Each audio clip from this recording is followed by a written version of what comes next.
Hello, interwebs. It is I. You have not missed me. You don't even know that I've been still doing these because I keep forgetting to message Steven to tell him that they're up there. But I messaged him today, so hopefully he hasn't just completely blocked me. Always a possibility. People usually block me in real life. On the internet, they leave me alone.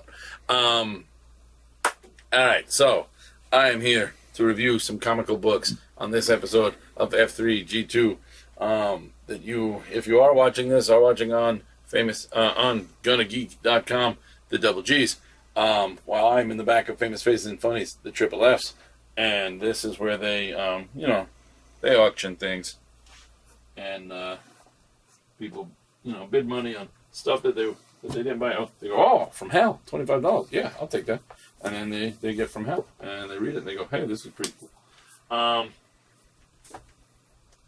Yeah, I'm not even really doing anything as a promo. I'm just a nosy bastard, and I'm looking through what they have. Because that's the kind of guy I am. Anyway.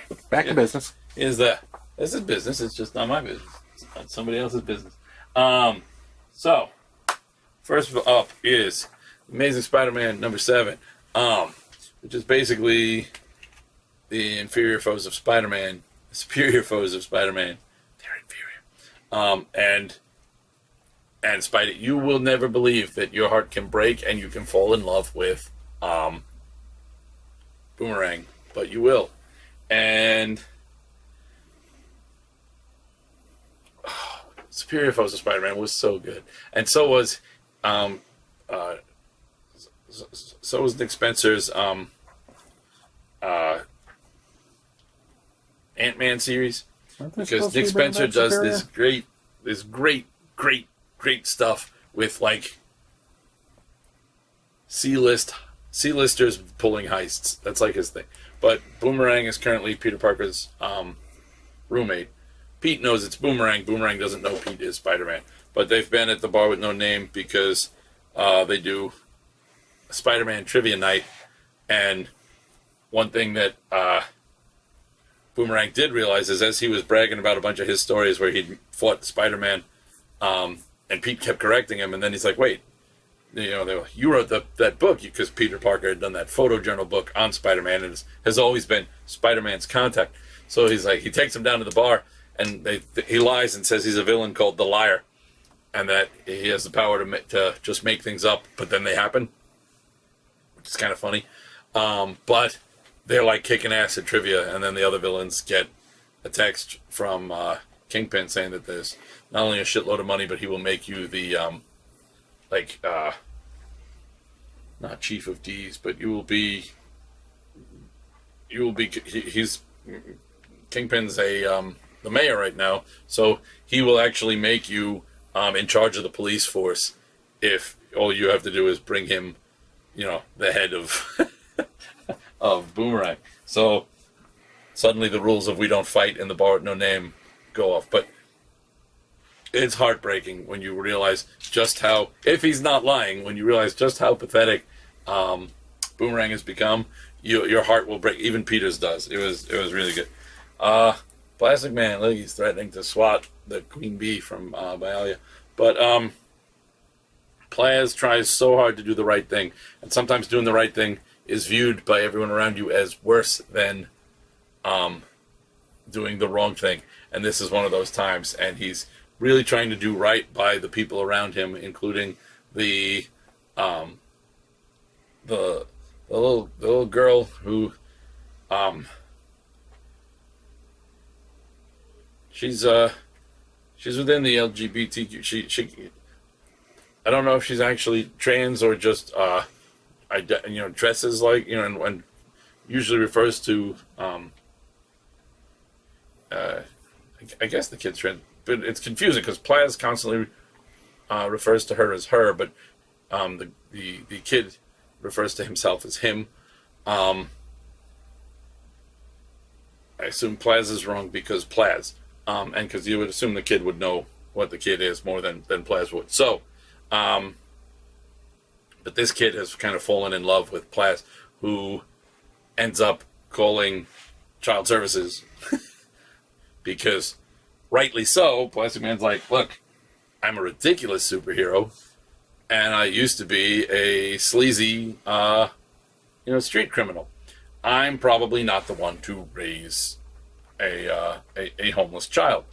And that's right, but it's heartbreaking, and nobody takes it well. Superman number 4, continuing. The whole world is in the Phantom Zone, and we get flashbacks to Jonathan Kent. It's is Ivan Rice on this issue? It's got to be, because it's so beautiful. Yes, this is Bendis and Rice race. It's so gorgeous, and Bendis. I had my doubts, but maybe it was just he'd been at Marvel to the he fell into whatever. But the Superman books that he's been writing are some of the best stuff he's ever written. And there's follow through a lot. So maybe it makes me wonder how much was editorial. Because it wasn't just Bendis' stuff on the events, but a lot of Marvel events always seem to have like these brilliant ideas and these wonderful beginnings, and they fail to stick the landing. But every swing is knocking it out of the park in the Superman stuff, and I couldn't be happier. Sleepless, issue 8.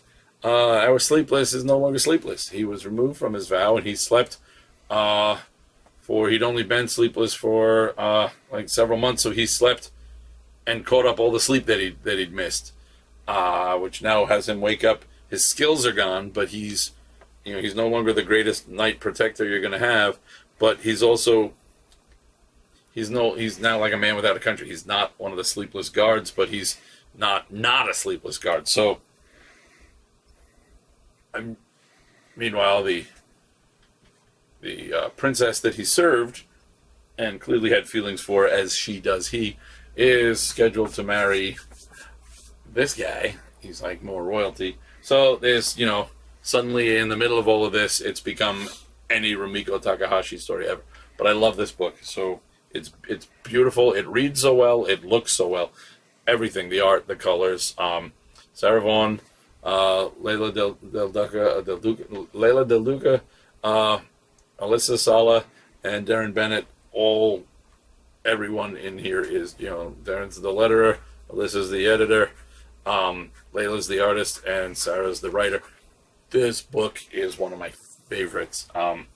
This is one of those books where I know if I try to describe it too much to you, this is the book. My description will only make it to about here. So just trust me, this is great. Go get this. I think the first trade is out, so go read that. Spider-Geddon number 1, Christos Gage, who has always been on my favorite, so I'll follow him around. Christos Gage, based on a story by Dan Slott.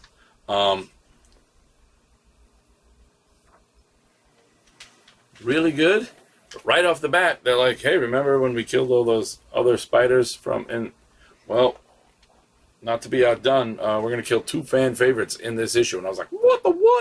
But they did, and I was sad. Supergirl, number 23, Metal and Foily.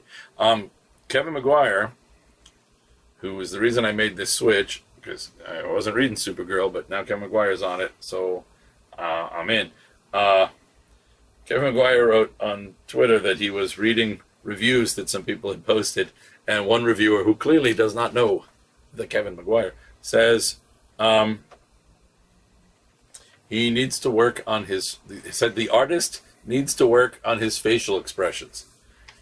And what this tells me is that this is a person who's so used to the comic book characters have 3 facial expressions: the grimace, the stoic, and the the mouth open with that one drawn line of spittle that goes from tooth to tooth in the in the Leafield scream, and is not used to the fact that Kevin Maguire is the master, nay, the god of caught in between. Instead of being the instantly to the, you get all the in betweens.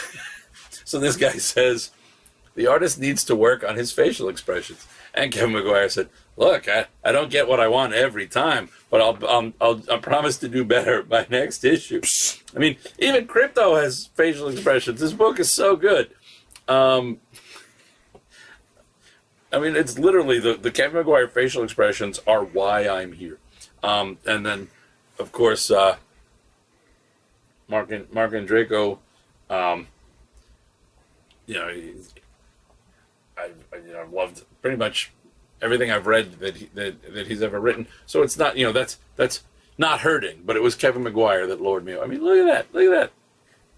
Even that unnecessary half-ass costume, they're half-assing it. It's beautiful. It's beautiful. Supergirl gets a little bit closer and is now on a scavenger hunt for information on what led to what the hell is that guy's name? It's one of those overly unnecessary comic book explanations.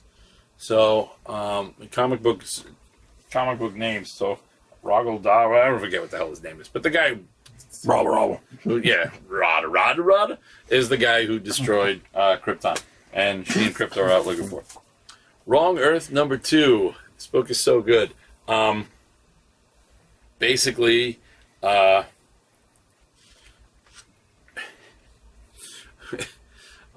this is Tom Payer and Jamal Igle again. I followed for the art and stayed for the. Actually, this book had me at the premise, but when I read the premise, it was in a Facebook post by Jamal Igle. The idea is that there's Dragonfly and Dragonfly Man. They are the same person from two different Earths. One is like a Dragonfly Man is from like the Adam West Batman level of this character's world, and the other guy is not even Dark Knight. The other guy is more like, just current grim and gritty. Stinger, his sidekick, is dead, and he just has lost his shit. But they end up in each other's worlds. Now, Dragonfly Man is trying to, hey, this world is so dark, and we need to fix this. He's trying to save the world from itself, whereas Dragonfly, who is now in this 60s TV show-esque world, his number one, who is his equivalent of the Joker, has come through, and this guy's a complete and total, psychopath. First thing he does is go, oh, you're not dead, but you should be, and impales poor Stinger of that world, who lives because Dragonfly is able to save him. But yeah, basically now this hero who's lost all hope is in a world where the kid whose death took away his hope is still alive, and his main goal now is to stop this psychopath from doing to this world what he's done to the other. So it's kind of neat, and just really, really cool. Detective Comics number 990. We're so close to the 1,000 mark. The big one. There's an interesting Two-Face. Two-Face is gonna, it's weird that over in here he's gonna be pairing with Two-Face for a while, with Two-Face showing a more heroic side, face of his coin, as it were.